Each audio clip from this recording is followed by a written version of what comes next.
Make-A-Wish Foundation. They're great, and they give these dying kids their, like, one wish. And if it's me, I always say yes. And I always start the video the same way. I go, why didn't you wish to get better?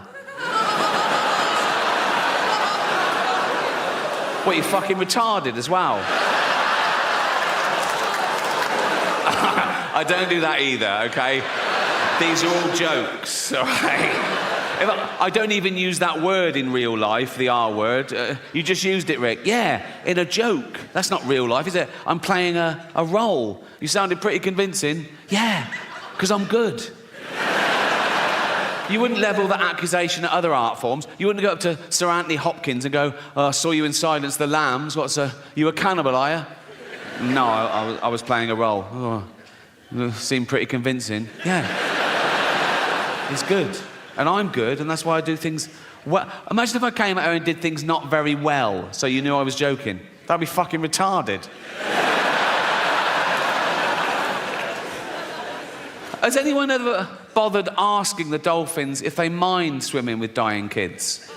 You know what I mean? Because that can't be fun for somebody. They're like flipping around, and suddenly dumps a truckload of pale teenagers flailing.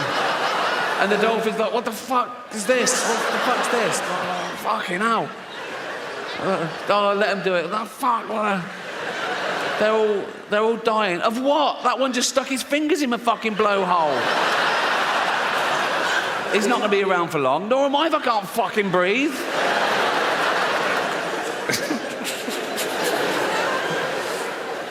It's very sad. But we all die. We all know we're going to die. And we all do die, so it doesn't really matter if we die one at a time along the way or all at once in one big final Armageddon. The result is we're all going to be dead one day, and we're all going to be dead forever. And I've been to a lot of funerals in my time. You live this long, you know a lot of people, they die, right? And I don't mind funerals because it's the end. You know what I mean? I hate weddings. Oh, fucking hell. There's so much hope. You know what I mean? And they're needy and arrogant. It's out. They go, oh, do you want to come and watch us for 12 hours? No, fuck no. Even the invite is arrogant, isn't it? It's like a royal decree. You are cordially invited. It's not a fucking honour. I don't want to go to your shitty wedding. Do you know what I mean? And then you go, oh, right, yeah, when is it? And they go, 2 years' time. They know you haven't got an excuse for 2 years' time. So you just have to hope that one of them dies. You know what I mean? And so you go, oh, yeah, I'll be there, yeah, where is it? And they go, India. Oh, fuck off. I'm not having injections for you, you boring bastards. And I've got a big family now, a big extended family, and there's always one of them getting married, and they know I've got a bit of cash, so I can't give them a tea set anymore. I've got to get them their first fucking house. You know what I mean? I've got a big family because I had older brothers and sisters, and they all had loads of kids, and their kids have had loads of kids, and their kids have had loads of kids, because we're chavs, basically. There's a new baby every Christmas. It's one of those families. You know what I mean? I go home, it's crowded. I go, oh, whose is that? Oh, yours is it? Oh, well done. I don't know him, I don't know her. You know what I mean? It's like... But what I've done over the last couple of years, I've got them each individually, right, in private, and I've told them that I'm leaving my entire fortune to just them, right? But to keep it secret. So they all love me, right? And I'm not doing a will, so my funeral is going to be a fucking bloodbath.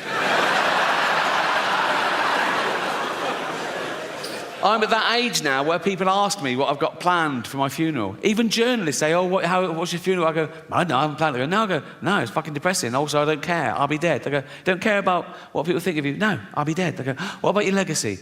Fuck my legacy. You can't plan your legacy. I think of all these people who died thinking they'd be loved forever, eminent people going, there is a statue of me in the town square. And now they're pulling down the statues, aren't they? Going, pull down this fucking statue. Why? He was a slave trader. Pull down the fucking statue. He built the hospital. Should we pull that down? No, leave the hospital. Leave the hospital. Just pull down the fucking statue.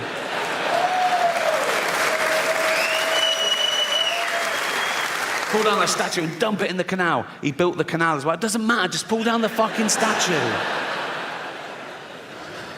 I don't think you should whitewash history. If you find out something new, add to it. Like if there's a statue and it's got Lord Whimsy, trader, philanthropist, add bit racist. Or one of those blue plaques on a house, go, Sir Robert Spuke lived here. Author, poet, pedo.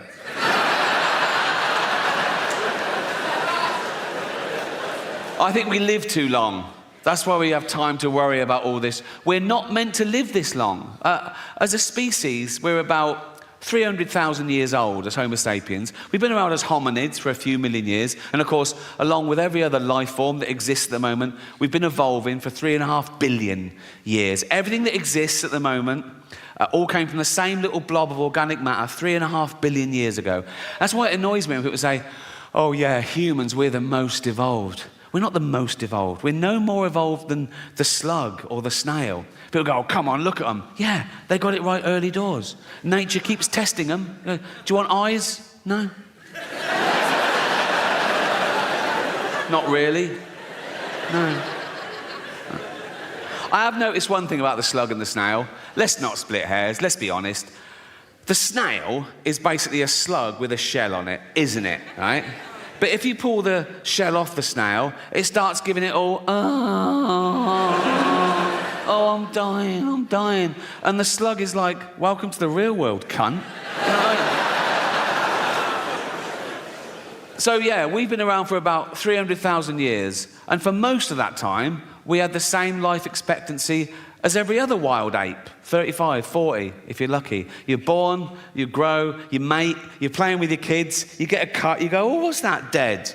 Right? But now with antibiotics in medicine, we've pushed that forward. A child born today can expect to live to about 100. And scientists said soon that'll be 120. And science also said that in the near future, there's no reason, with proper care and attention, that human beings won't regularly live to 150 years old, which is amazing until you remember that we get a set number of brain cells, right? Which we only lose. You can't get them back. So in the future, there's going to be 15 billion people on the planet, you know. Half of them are going to be over 100, and they're all going to have Alzheimer's.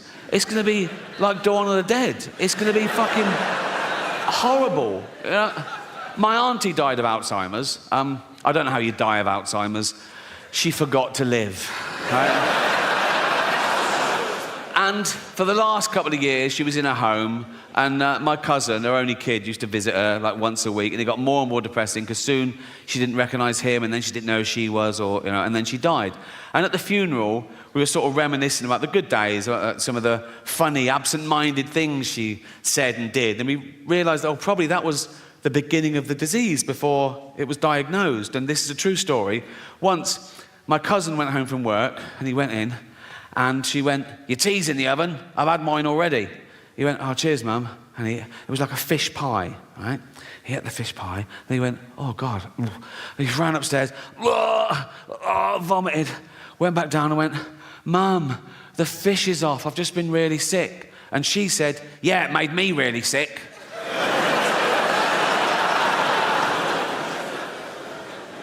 I've been looking into infant mortality rates recently. For research, it's not a fucking fetish. Like, a child born today in the UK has a percentage chance of survival of 99.8%, which is incredible. I thought, is that just the mollycoddled West? And I was putting in third world countries. And even in Africa, it's like 96.5%. In the wilds of Africa, where everything wants to fucking eat a newborn baby, babies are vulnerable enough, aren't they? In Africa, a baby can be born in a mud hut. There's a lion outside. It's covered in blood because they can't wash it. They've got no water. Oh, and it's already got AIDS. Now, by the time that joke goes on Netflix, it'll be nuanced. There'll be an underlying satirical point, I'll claim. But until then, all I've got is, baby's got AIDS. I know that it's funny. I just have to work out why. Leave it with me. Leave it with me. Also, by the time that goes on Netflix, I'd have been playing arenas around the world. It'll be hitting hard, people will be laughing. So if you are an African woman and you just had a baby in Africa, and the doctor goes, oh, I'm sorry, your baby's got AIDS. You go, oh my God, you're there. You know, our little baby's got, you're there with your husband, and you go, oh, our baby's got AIDS, Jeff. Jeff.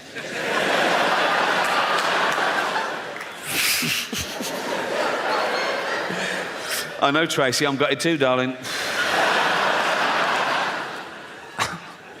Our baby's got AIDS. Oh, should we watch some comedy to cheer us up? Yeah. What, Netflix? Yeah. What, Ricky Gervais? Duh. Yeah. And they're sad that their baby's got AIDS, but they're sort of laughing along. Armageddon, And it gets to that bit. Baby's got AIDS. And she goes, oh my God, Jeff, what? Why are they all laughing at us and our baby with AIDS? And Jeff goes, well, they're not laughing at us per se. She goes, well, they are. They've named us and everything. They're literally laughing at us in this bit.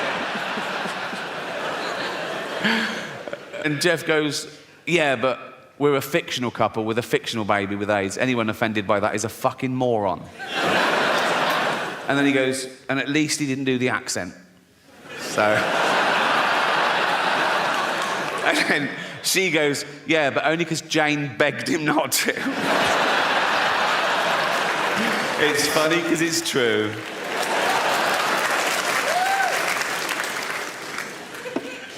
I think we get our sense of humour from our parents, whether we realise it or not, particularly working class kids, particularly from working class mums, because they're busy, they're doing everything. They're keeping men in check, they're bringing up kids, they're going to work, they're saving the world. They haven't got time. They have to frighten their kids into behaving well. They have to go to dark places to shock them into not fucking dying. Do you know what I mean? So, like, if I was little and my mum made my tea, and it wasn't my favourite, it was boiled potatoes instead of chips every day, and I went, I don't like them, my mum would go straight to, of course you do. There's children your age in Africa and they're starving to death, right? And I go, Jesus, all right. You know what I mean?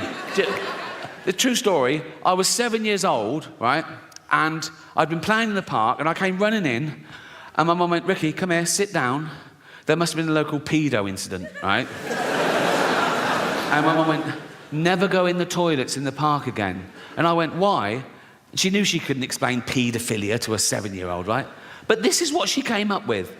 She said, because there's a man going round and he's cutting little boys' willies off. I was like, oh, what, that's a fucking thing, is it? I didn't sleep for a week. And it worked. I never went in those fucking toilets again. But she knew instinctively. If she'd have gone, Ricky, come in, sit down. What's the matter? Never go in the toilets again. Why not? There's a paedophile. What's a paedophile? Oh, he's a man who gives you sweets and puppies. Bring it on, you know what I mean? At 7 years old, I'd wank off anyone for a puppy. I'd be like that, wouldn't it? Be like that.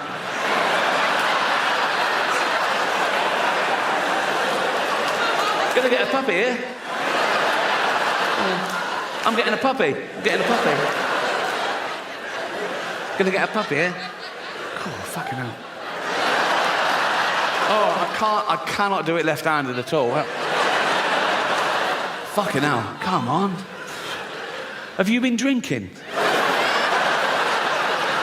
Oh, Jesus Christ. Come on. Fucking hell. Oh.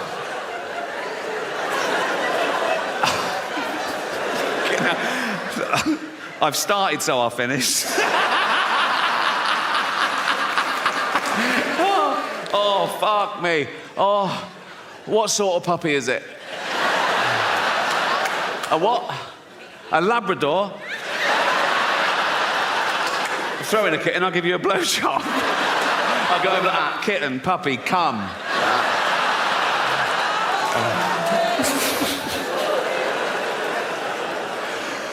Oh, I miss the local pedo. Don't you? There was always one, wasn't there? Outside the school, you'd be with your mum and she'd go, look, there's a paedophile. Because he had the uniform of the pedo. You know what I mean? You could spot old bloke, bald on top, long down the side, like that. And I'll go, that's a dirty pedo. Say hello, hello, hello, like that. Dirty, look, that's what a fucking pedo looks. Dirty fucking paedophile, right? That's what they look. If he touches you, we'll burn his house down. It was a good system. You know what I mean? But then Michael Jackson comes along and he breaks the mould, doesn't he? Because he's not an ugly bloke outside the school. I'm not saying Michael Jackson definitely was a paedophile. No one knows, only Michael and all those people he paid off. All I'm saying is that kids loved Michael. Kids loved Michael just to look at him, like a little Disney cartoon, wasn't he? And then his voice, hello, you know, that... Oh, Michael Jackson got up to any kid he wanted. Probably not like that, didn't he? Probably like that.